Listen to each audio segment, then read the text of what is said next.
Good morning, all of you. Good morning, sir. Very happy to see you. Thank you, sir. Let me tell you, आप सब मेरे मुझ खोटे हैं. I enjoy managing with you.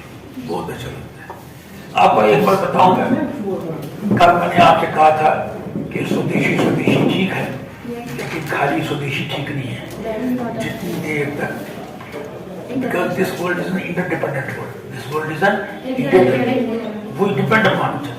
देखो ना, कोई भी देखो, किसी को भी देखो, जैसे आप हैं, you depend upon your father, you depend upon your brothers, you depend upon your people who are around you, है ना? तो ये इसी तरह से, जिस तरह से हम फैमिली में हम फैमिली क्यों बनाते हैं? फैमिली इसलिए बनाते हैं क्योंकि अकेले हम सहेंगे नहीं. फैमिली होती है तो दुख सुख में लोग साथ होते हैं जो हमारा केयर करते हैं. तो इसी तरह से कर मैन इज अ सोशल है. We cannot live alone. Similarly, as nations, we cannot live alone. जब किसी नेशन को बाकी नेशन में बाइकआउट करते हैं तो बड़ा मुश्किल होता है उस नेशन के लिए. साउथ अफ्रीका में पता है क्या हुआ? जब वहाँ अपार्थाइड थे ना, वो ब्लैक्स को करते थे, फिर सारे वर्ल्ड ने अपना इंटरेक्शन साउथ अफ्रीका से बंद किया. तो साउथ अफ्रीका मजबूर हो गए फिर ब्लैक्स को आज़ादी देने के लिए. तो इस तरह से क्योंकि ये वर्ल्ड इंटरडिपेंडेंट वर्ल्ड है. जब ये इंटरडिपेंडेंट वर्ल्ड होता है तो आपको पता है, एक दफा जापान ने क्या कहा, उन्होंने कहा जी ये अंग्रेज आते हैं, ये पहले भेजते हैं अपने पुलिस को, फिर उनके साथ साथ आते हैं मर्चेंट्स, फिर बाद में आते हैं फौज, और इस तरह से फिर हमारे मुल्क पर कब्जा करते हैं.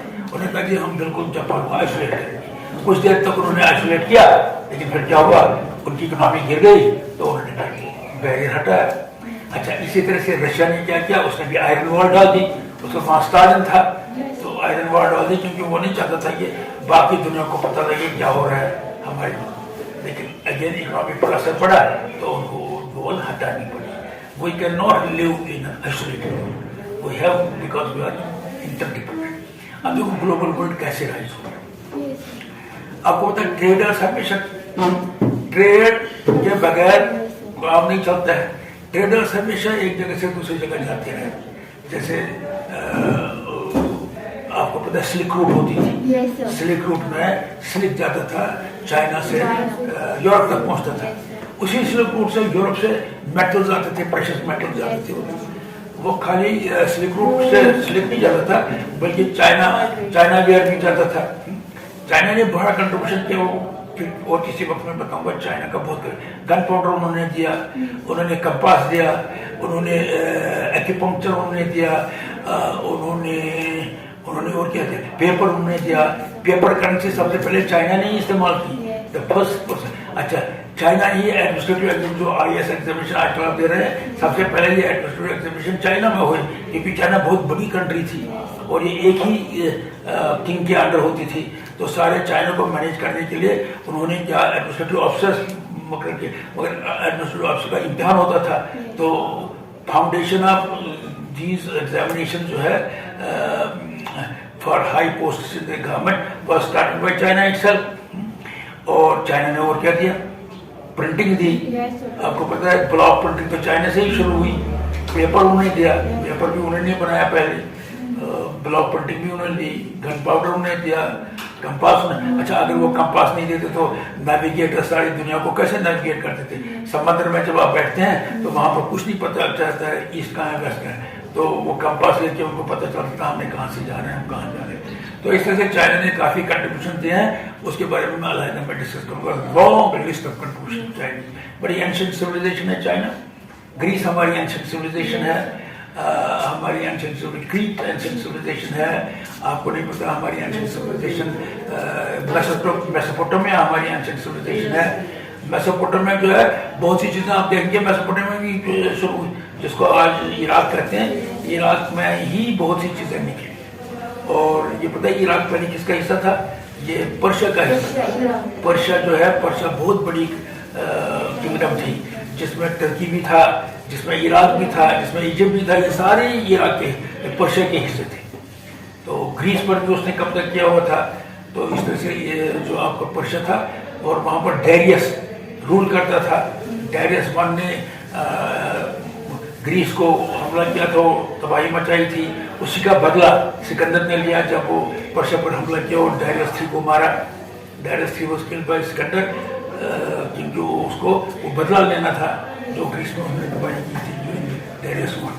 खैर में हम तो राइज ऑफ ग्लोबल वर्ल्ड की बात करते हैं, तो ये start with the merchants. Merchant के साथ साथ प्रीचर्स आए, प्रीचर्स रिलीजन, अपना रिलीजन दूसरे हमारे पास क्रिश्चियनिटी किसने लाई जरा बताओ?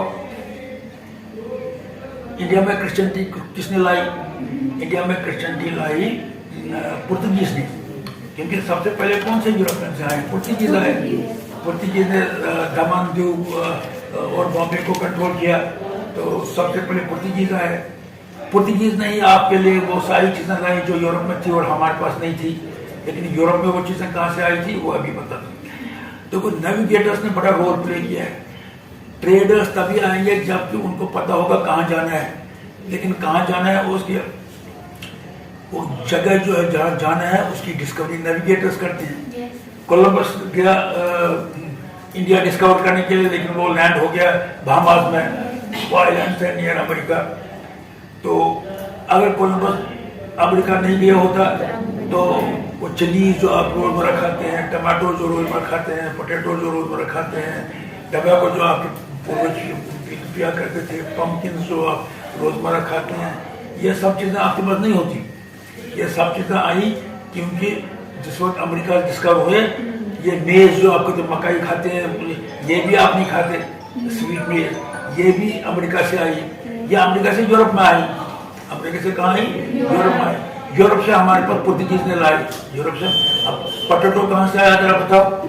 पीरो से आया, सीधा P potato from Piro, tomatoes from central America, chillies also.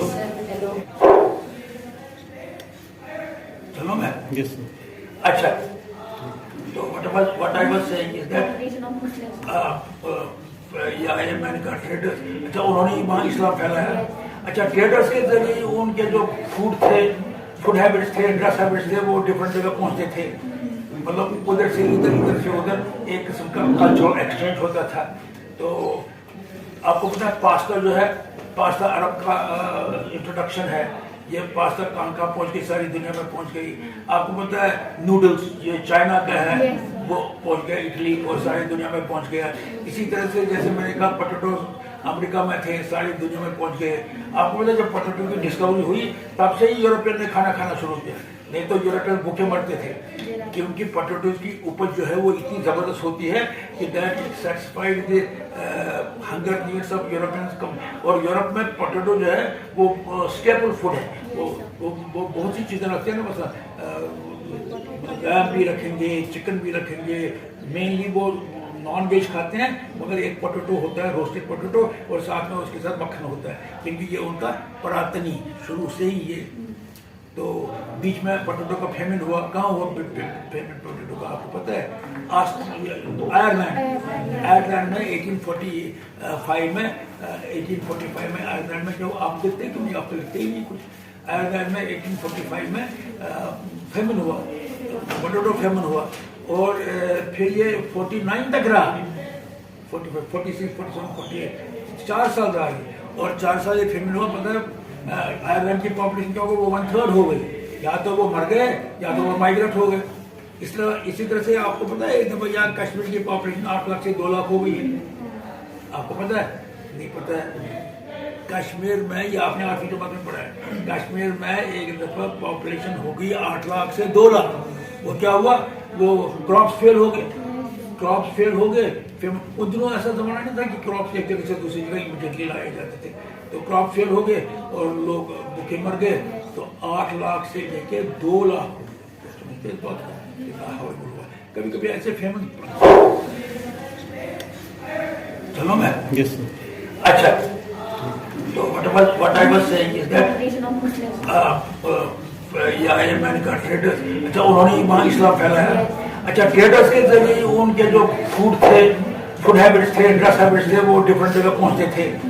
मतलब उधर से इधर, इधर से उधर एक किस्म का कल्चरल एक्सचेंज होता था। तो आपको पता है पास्ता जो है, पास्ता अरब का इंट्रोडक्शन है। ये पास्ता कहाँ कहाँ पहुँच गई, सारी दुनिया में पहुँच गई। आपको पता है नूडल्स ये चाइना का है, वो पहुँच गया इटली और सारी दुनिया में पहुँच गया। इसी तरह से जैसे मैंने कहा पोटैटो अमेरिका में थे, सारी दुनिया में पहुंच गए।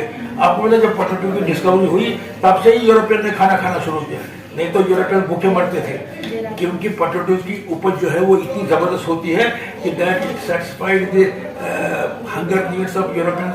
और यूरोप में पोटैटो जो है वो स्टेपल फूड है, वो बहुत सी चीज़ें रखते हैं ना, मतलब जैम भी रखेंगे, चिकन भी रखेंगे, मेनली वो नॉन वेज खाते हैं, मगर एक पोटैटो होता है रोस्टेड पोटैटो और साथ में उसके साथ मक्खन होता है, क्योंकि ये उनका पुरातनी शुरू से ही ये। तो बीच में पोटैटो का फेमन हुआ, कहाँ हुआ फेमन पोटैटो का आपको पता है? आयरलैंड में 1845 में आयरलैंड में, जो आप देखते हैं कि नहीं, आप तो लिखते ही नहीं कुछ। आयरलैंड में 1845 में फेमन हुआ, पोटैटो फेमन हुआ, और फिर ये 49 तक रहा, 45, 46, 47, 48, 4 साल रहा है। और 4 साल ये फेमन हुआ, मतलब आयरलैंड की पॉपुलेशन क्या हो गई, वो 1/3 हो गई, या तो वो मर गए या तो वो माइग्रेट हो गए। इसी तरह से आपको पता है एक दफा यहाँ कश्मीर की पॉपुलेशन 8 लाख से 2 लाख हो गई है, आपको पता है? नहीं पता है। कश्मीर में, ये आपने 8वीं जमात में पढ़ा है, कश्मीर में एक दफा पॉपुलेशन हो गई 8 लाख से 2 लाख। वो क्या हुआ, वो क्रॉप्स फेल हो गए, क्रॉप्स फेल हो गए। फिर उन दिनों ऐसा जमाना नहीं था कि क्रॉप्स एक जगह से दूसरी जगह इमीडिएटली लाए जाते थे, तो क्रॉप फेल हो गए और लोग भूखे मर गए। तो 8 लाख से लेके 2 लाख हुआ। कभी कभी ऐसे फेमन पुराने जमाने में हुआ करते थे, अब नहीं है। पुराने 1945 में इंडिया में जबरदस्त फेमन हुआ। आपको पता है ये एक टर्म बन गई बंगाल में, उस फेमन ज्यादा असर हुआ, फिर कहते थे जो भी कोई भूखा होता कहते थे भूख बन गई। अच्छा, आपको पता है हम भी बाहर कहते हैं हंग्री इंडियंस, मगर अब नहीं कहते, पहले कहते थे, क्योंकि हमारे पास अनाज नहीं होता था पूरा। ये ग्रीन रेवोल्यूशन हुआ, उसके बाद हमारे पास अनाज आया, तो हम भी अनाज के लिए मोहताज थे। आपको पता है बहुत से रोजे रखते थे हिंदू, हर अष्टमी को वो रोजा रखता था, हर 11th day of the moon को रोजा रखता था। उसका एक प्राइमरी तो था स्पिरिचुअल प्यूरिफिकेशन, दूसरा था सेविंग अनाज, क्योंकि वो उन फाकों में आलू खाते थे, सब और चीजें खाते थे, लेकिन कॉर्न को बचाते थे। लाल बहादुर शास्त्री ने मंडे को कहा था जी हम कॉर्न नहीं खाएंगे, वो चना खाते थे, चने की रोटी खाते थे। क्यों? आइडिया था कि हमें कॉर्न बचे। लेकिन बाद में ग्रीन रेवोल्यूशन हुआ, अब तो हम कॉर्न एक्सपोर्ट करते हैं। कॉर्न मतलब सीरियल्स, नॉट कॉर्न, कॉर्न तो मकई होती है, सीरियल्स को हम एक्सपोर्ट भी करते हैं हमारे पास खाने। हम PL40 के अंडर अमेरिका से फूड लेते थे, लेकिन अब फूड हम एक्सपोर्ट करते हैं। लेकिन मेरा कहने का मतलब ये है कि पोटैटोज का जो डिस्कवरी हुआ यूरोप में, वो बड़ा इंपॉर्टेंट डिस्कवरी था for them and for the whole world. अब देखो कौन सी सब्जी है जिसमें आप आलू नहीं डालते हैं, कौन सी सब्जी है जिसमें आप चिली नहीं डालते हैं, कौन सी सब्जी है जिसमें आप टमाटर नहीं डालते हैं। ये सारी चीजें जो ना, आपका सारा फूड जो है वो रिवोल्यूशनाइज हो गया। एंड ये रिवोल्यूशन इसलिए हुआ because the world became a small place, that things that were cultivated in some country in America, that is now being cultivated everywhere, है कि नहीं? तो इस तरह से क्या हुआ कि दैट ट्रेड से जो रिलीजियस प्रीचर्स थे उनकी वजह से, और पता है वर्ल्ड कैसे यूनाइट हो गया। कॉलोनाइजर्स आ गए, उन्होंने हमारे कॉलोनीज, अफ्रीका में भी कॉलोनीज बन गई, एशिया में कॉलोनीज बन गई, चाइना बच गया, अदरवाइज ये सारी जो एशियन कंट्रीज थी उन सबों को किसी न किसी की कॉलोनी थी।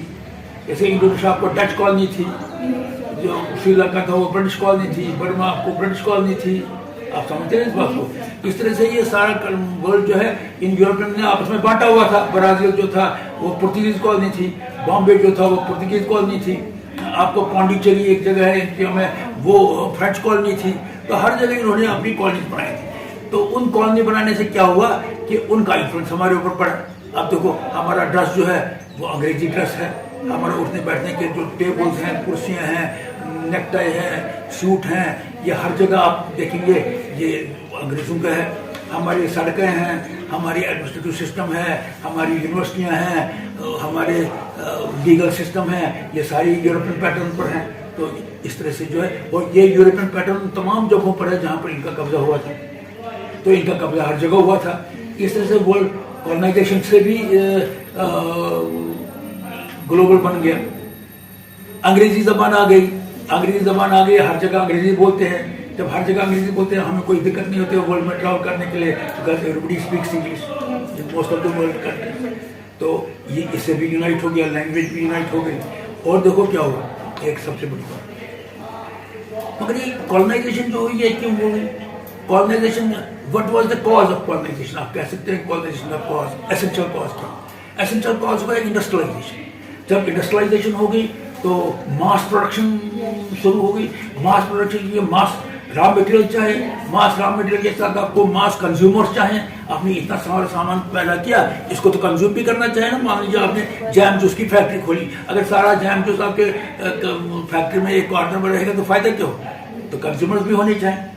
तो इस तरह से क्या हुआ कि वो मजबूर हो गया अपने रॉ मटेरियल के लिए और अपने कंज्यूमर्स के लिए दूसरी जगहों पर जाना। जिस वक्त दूसरी जगहों पर वो जाए, उनको कॉलोनाइज किया, वहाँ से उनको रॉ मटेरियल मिला और वहाँ के लोग जो है वो उनके कंज्यूमर बने। और जो लेबर उनको चाहे थे अपने फैक्ट्रीज में, अपने प्लांट में, वो भी उन्होंने वहाँ से लाई। लेबर माइग्रेशन हो गई, उससे भी वर्ल्ड इकट्ठे हो गया। आपको पता है आपके labourers from India and from China they were sent to Caribbean islands, Guyana में, ट्रिनिडेड में, गुयाना में है, इन जगहों पर पहुँच गए हमारे लोग। अच्छा, श्रीलंका के ये जो है साउथ इंडियन लोग जो तामिल थे वो श्रीलंका में गए। अब श्रीलंका में उनकी तादाद इतनी हुई, उन्होंने कहा कि हमको हिस्सा दे दो। अच्छा, ब्लैक्स जो है वो अफ्रीका से अमेरिका में गए स्लेव। तो स्लेव ट्रेड से भी दुनिया इकट्ठे हो गई। अच्छा, कॉलोनाइजेशन से भी दुनिया इकट्ठे हो गई। अच्छा, प्रीचर्स और ट्रेडर्स से भी दुनिया इकट्ठे हो गई। फिर क्या हुआ? इंडस्ट्रियल रेवोल्यूशन हो गए। पहला इंडस्ट्रियल रेवोल्यूशन जो था वो 17 इंग्लैंड में 1760 से लेके 1840 तक पहला इंडस्ट्रियल रेवोल्यूशन हुआ। उसमें वो पता कैसे ट्रिगर हुआ? वो स्टीम इंजन से ट्रिगर हुआ, वो वाटर पावर से ट्रिगर हुआ, तो प्रोडक्शन मैकेनाइज हो गई। ये पहला इंडस्ट्रियल रेवोल्यूशन था। दूसरा इंडस्ट्रियल रेवोल्यूशन अमेरिका में शुरू हुआ, वो 1870 से लेकर 1914 तक रहा, 1870 to 19। अब उसमें ये क्या हुआ? उसमें टेलीफोन आया, टेलीग्राफ आया, वायरलेस आया, इंटरनल कंबशन इंजन आया। अब समझे, इंटरनल कंबशन इंजन आया। जो इंटरनल कंबशन इंजन आया तो कारें बनने लगी, कारों में इंटरनल। अच्छा, पेट्रोलियम इंडस्ट्री आ गई जिसने पेट्रोल मुहैया किया, क्योंकि इनमें पेट्रोल लगता था। उधर से राइट ब्रदर्स ने जहाज पैदा किए। वो बताओ राइट ब्रदर्स ने जहाज कब पैदा किया?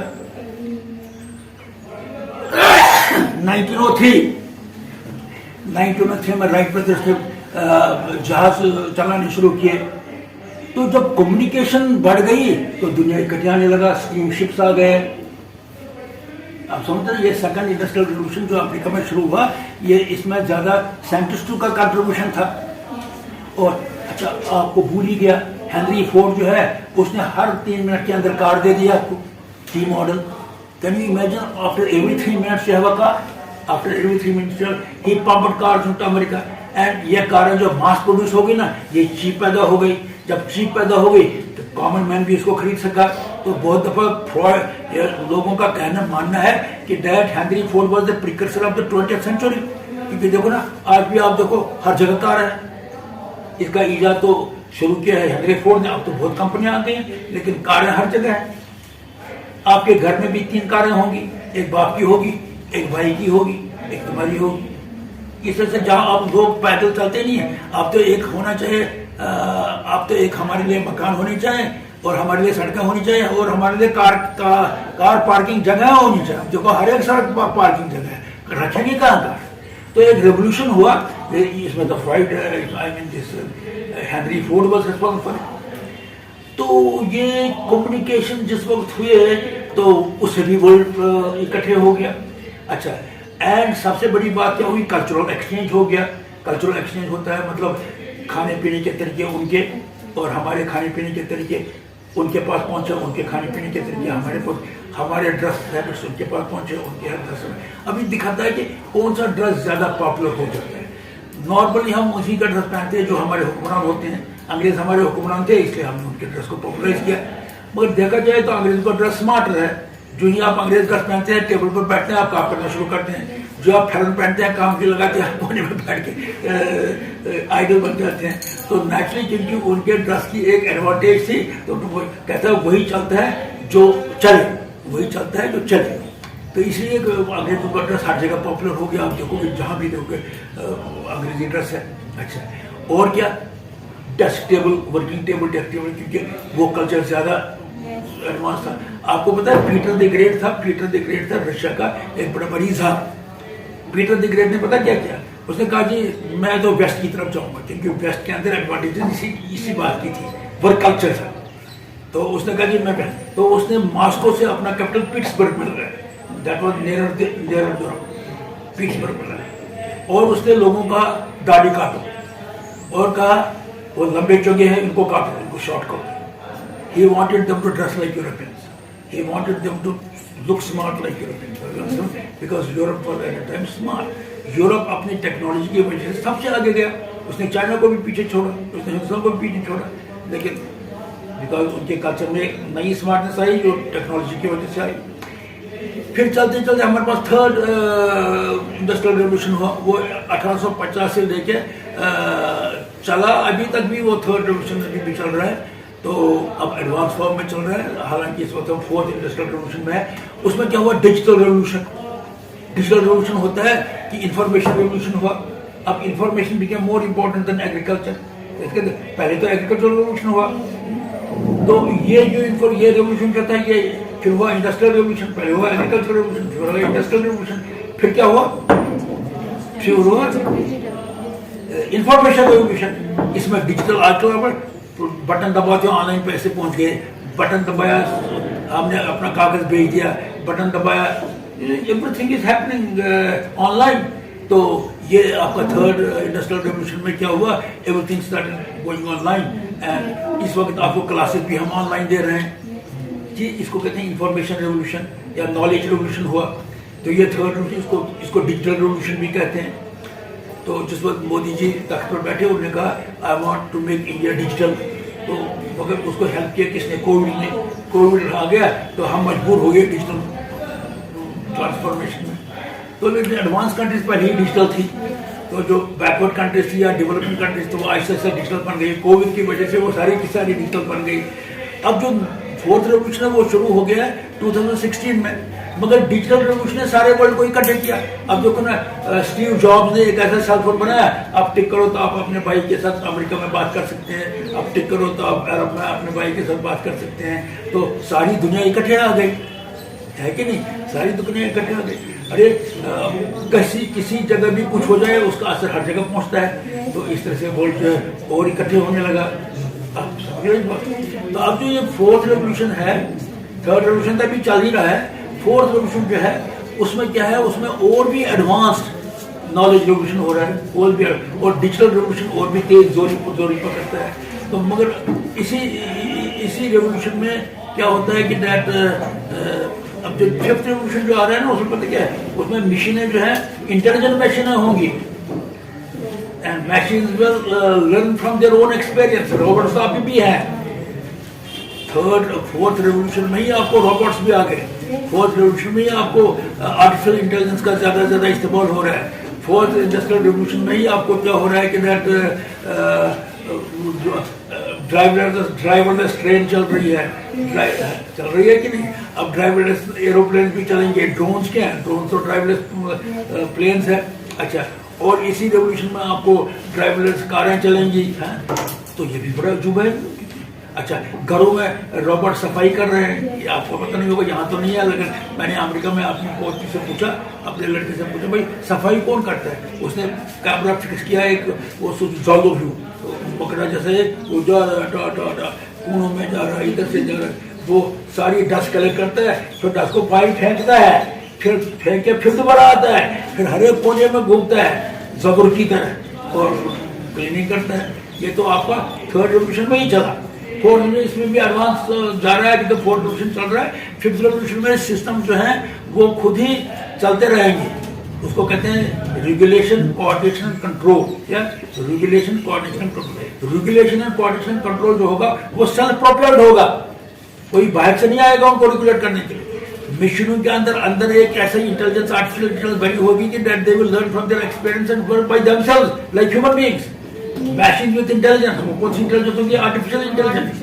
हर जगह आपको आर्टिफिशियल इंटेलिजेंस काम करती रहेगी। उतना ही नहीं, mashing will learn from their own experience, ये कोई छोटी बात नहीं है। उतना ही नहीं, दे विल इवॉल्व।